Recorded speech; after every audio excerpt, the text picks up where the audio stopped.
Yes, so I want us to go to the next part of this training. I want us to get practical, yeah.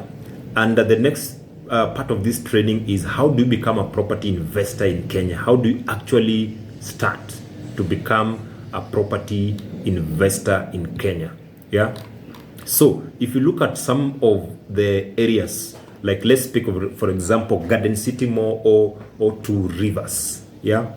So you need to ask yourself, how did these areas come to be? How did these areas come to be? So these are products of billions and billions of Kenya shillings, yeah, from different parts of the country.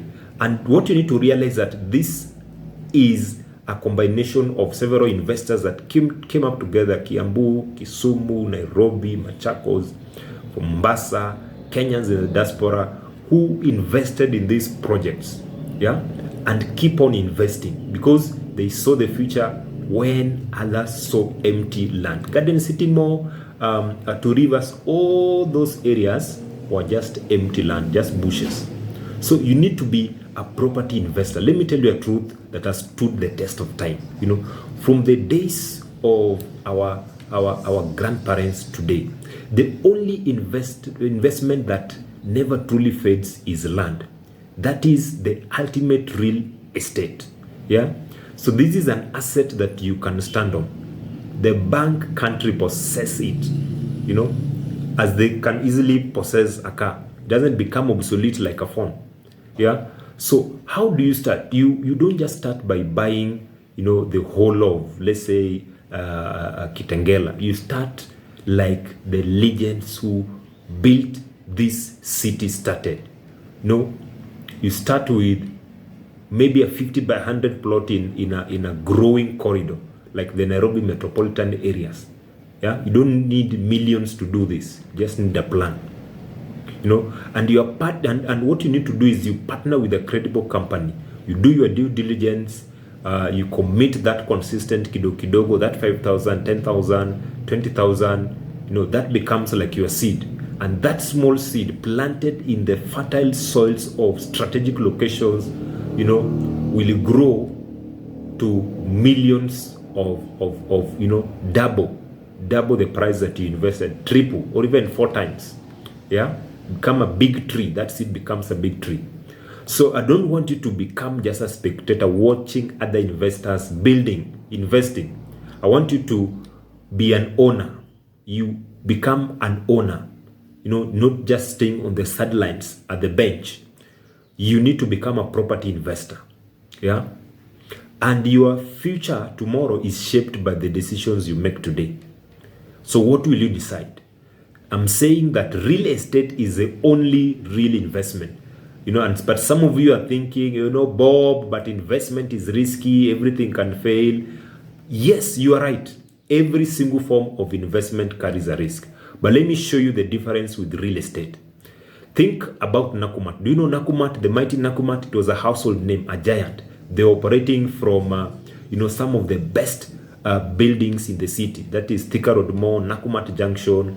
The company was doing well then, but all of a sudden it had a blow and had a catastrophic fall, you know, and it went down the drain. It vanished from the market.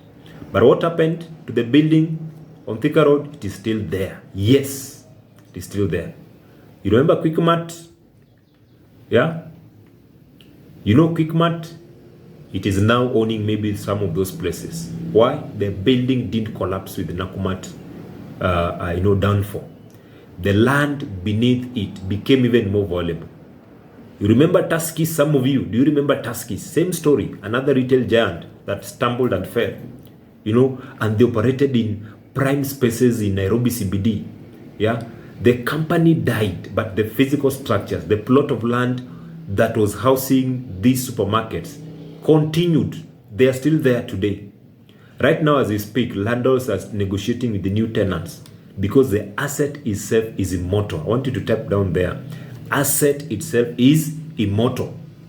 And the one thing I love about real estate is real estate, especially land investment, can help you to make money can help you to manage money, can help you to multiply money and pass this asset to your next generation, your children, your grandchildren.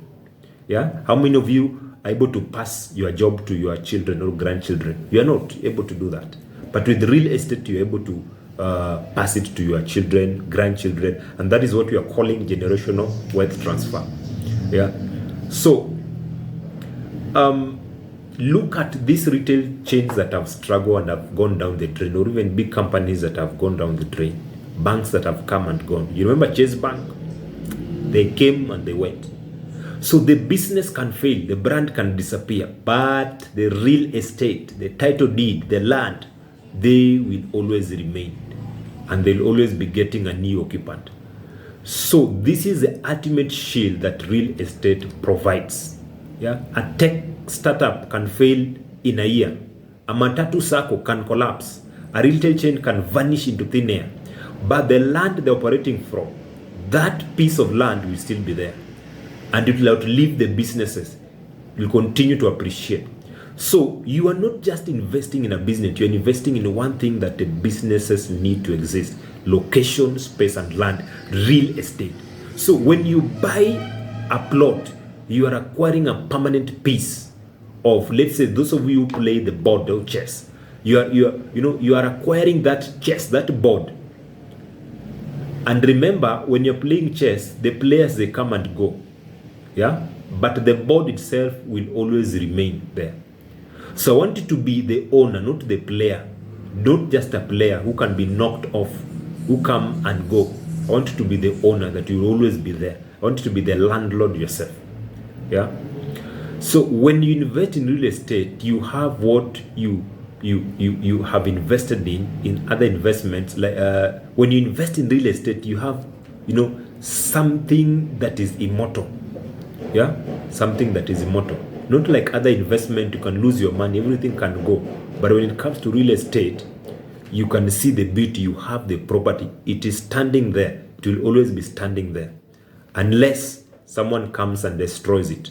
Yeah. So that's why we call it real. The word, from the word real, tangible investment. You can see it, you can touch it. Okay. Yeah. So haven't you seen that beautiful picture? How many of you want to invest in buildings like that? Come on, type, I want to be a property investor. Type down in the comment section, I want to be a property investor. Come on, guys. I want you to type there. Do you want to become, are you enjoying? Do you want to become a real estate property investor? I want to hear from you guys. Type, okay, I want to be an investor. Come on, I want to be a real property investor. Yeah, are you getting value? Are you getting value? Type in the comment section, I'm getting value. Confess it. Guys, remember, I want you to confess that I'm becoming a property investor. Yeah, I want you to type it there, because remember this: whatever is too big for your mouth will be too big for your hand to handle. Whatever is too big for your mouth to say will be too big for your hand to handle. Before anybody can touch anything, you want to first say it. Yeah, I want you to say it. Like I'm saying here, we'll have 100 estates, more than 100 estates by the year 2045, in the next 20 years. Yeah, we are not there today, but we will be there. Power of confession. Yeah, so I want you to proclaim to yourself, very soon, I'm owning several properties within the city. Yeah, I'm owning several properties within the city. Say it with your mouth, ladies and gentlemen. Yeah, because remember this: you are the prophet of your life. Whatever you say over yourself will come to pass. If you believe it and you say it and you confess it, it is powerful, guys. It will come to pass. Yeah, the power of life and death is in your tongue. You can use your tongue to speak life. You can also use your tongue to speak curses, negative things, complaints, murmuring. Yeah. So if you're getting value, I want you to type here, I'm getting value. Yeah, I'm getting value. I want to be a property investor. I want to be a property investor. Yeah, the best thing you can do is to become a property investor. Yeah. So let's talk about investment, property investment. There are 3 types of property. Number 1, I shared earlier, buy land. so that later you can develop it and sell at a profit once it appreciates, or build something on it and rent it out. Number two way to be an investor, a property investor, is to buy into a building project. You know, maybe you are buying an apartment and then you rent it out and then be collecting your rent. Yeah, and this is the best thing you can do.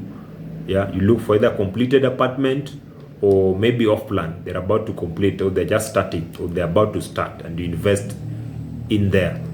Yeah, lock your money there.